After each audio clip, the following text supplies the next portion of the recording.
इतनी विशाल जनसंख्या के बाद भी अपनी तरक्की के नए आयाम छूने से चूक नहीं रहा। लेकिन ऐसा भारत इसलिए भी कर पा रहा है क्योंकि उसकी विदेश नीति के कारण आज भी उसके बहुत सारे देशों के साथ घनिष्ठ संबंध है, जो भारत के साथ आर्थिक और राजनीतिक समन्वय बैठाकर चलते हैं।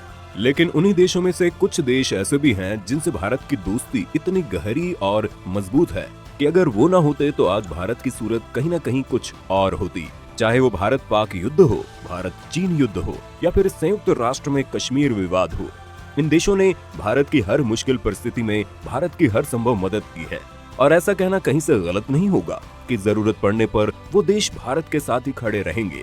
फिर हालात और परिस्थिति चाहे जो भी हो, तो वो 5 देश कौन से हैं, आज हम आपको बताने जा रहे हैं। बने रहिए हमारे साथ वीडियो के एंड तक। जापान। भारत के सबसे करीबी देशों में जापान उस दोस्त की तरह आता है जिस पर आप आंख मूंद कर भरोसा कर सकते हैं। भारत और जापान के संबंध हमेशा से काफी मजबूत और स्थिर रहे हैं।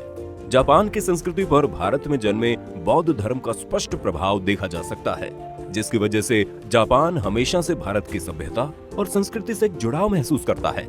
और अगर बात युद्ध में मदद की करें तो आज भी जापान भारत और चीन के खिलाफ युद्ध में दक्षिणी चीन सागर में फैले हुए चीनी वर्चस्व के खिलाफ भारत का साथ देता रहता है। और ये बात सिर्फ आज के समय की नहीं है। आजादी की लड़ाई में जब सुभाष चंद्र बोस देश से बाहर जाकर अंग्रेजों के खिलाफ लड़ने के लिए अपनी नई फौज बनाना चाहते थे, तो वो जापानी था जिसने आजाद हिंद फौज के लिए बोस की मदद की थी और अपनी शाही सेना से भी जरूरी मदद करवाई थी। इसके बाद भी जापान भारत के बहुत से कामों में उसके साथ रहा, शायद इसीलिए भी क्योंकि भारत ने भी जापान की हर संभव मदद की है। इसे आप ऐसे समझ सकते हैं कि 2011 में जब जापान में सुनामी आई थी तो भारत की एनडीआरएफ टीम अपने पहले विदेशी मिशन पर गई थी, जहां उनका काम था सुनामी में लापता हुए लोगों की तलाश करना और उन्हें हर संभव मदद पहुंचाना।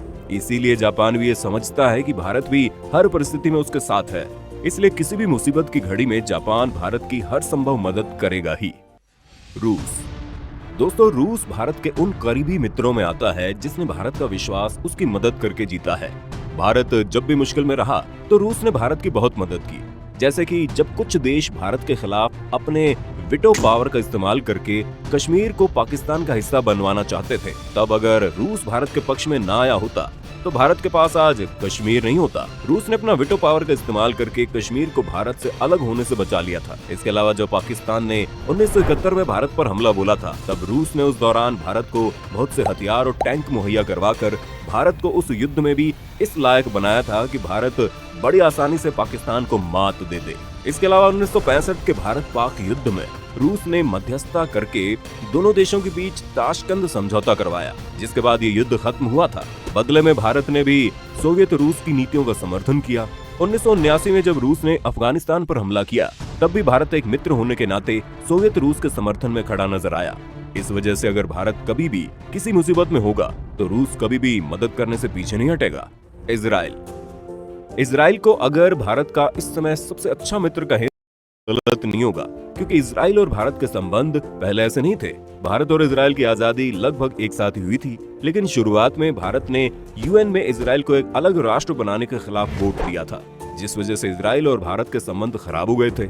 लेकिन 1950 में जब भारत ने इजराइल को वापस से एक अलग राष्ट्र होने की मान्यता दी, तब से दोनों देश आपस में ऐसे मित्र देश बन गए जिनकी दोस्ती साल दर साल बढ़ती चली गई। भारत चीन युद्ध के दौरान जब स्थितियां भारत के खिलाफ हो गई थी, तो नेहरू ने कुछ देशों से मदद मांगने के लिए पत्र लिखा था। इन्हीं देशों में इजराइल भी शामिल था, जिसे नेहरू ने पत्र लिखा और सैन्य मदद मांगी। इजराइल ने भी इस बुरे वक्त में भारत की मदद की और हर संभव सैन्य मदद पहुंचाई, जिसे दुनिया से गुप्त रखा गया था। और आज भी भारत इजराइल की दोस्ती उतनी ही मजबूत है जितनी तब थी। भूटान और भारत के बीच बेहद खास रिश्ता है। ये रिश्ता भूगोल, इतिहास और संस्कृति के रिश्तों से बना है। और सबसे अच्छी बात तो ये है कि सदियों पुरानी ये दोस्ती आज भी वैसी की वैसी है। भारत की हर मुश्किल परिस्थितियों में भूटान हमारे साथ खड़ा रहा है। वहीं भारत ने भी भूटान को कभी पराया नहीं समझा। भारत और भूटान के बीच की इस दोस्ती के महत्व को आप इसी से समझ सकते हैं कि भारत के पहले प्रधानमंत्री पंडित जवाहरलाल नेहरू ने थिम्पू में एक सम्मेलन में कहा था, अगर कोई देश भूटान पर हमला करता है तो उसे भारत पर हमला माना जाएगा और भारत उसका मुंह तोड़ जवाब भी देगा। इतना ही नहीं, भारत में ये रिवाज रहा है कि भारत के लगभग सभी प्रधानमंत्री अपने कार्यकाल में कम से कम एक बार भूटान का दौरा जरूर करते हैं। प्रधानमंत्री नरेंद्र मोदी ने तो 2014 में अपनी पहली विदेश यात्रा भूटान में ही की थी।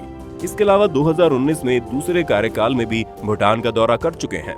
2017 में भारत ने भी एक बार फिर अपनी अटूट दोस्ती का परिचय देते हुए डोकलाम विवाद में भूटान के साथ कंधे से कंधा मिलाकर और चीन के खिलाफ जाकर दिखा दिया कि भारत और भूटान हर कदम पर एक दूसरे के साथ खड़े हैं, जिस कारण चीन को डोकलाम से पीछे हटना पड़ा था। नेपाल। दोस्तों, भारत और नेपाल का रिश्ता दोस्ती से भी बढ़कर दो सगे भाइयों जैसा है। हजारों सालों से नेपाल और भारत के बीच धार्मिक और सांस्कृतिक रिश्ते को पूरी शिद्दत से निभाया जा रहा है।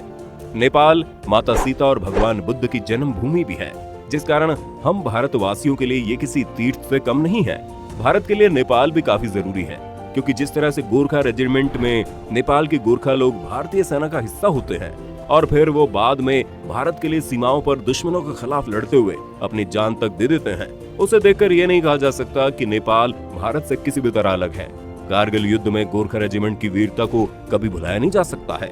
तो दोस्तों, ये थे भारत के वो 5 सबसे भरोसेमंद मित्र देश जो किसी भी परिस्थिति में भारत का साथ देने के लिए तैयार होंगे, चाहे वो आपदा हो या युद्ध।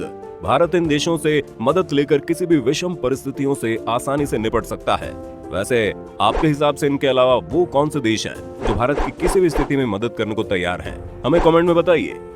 अगर आज की वीडियो पसंद आई हो तो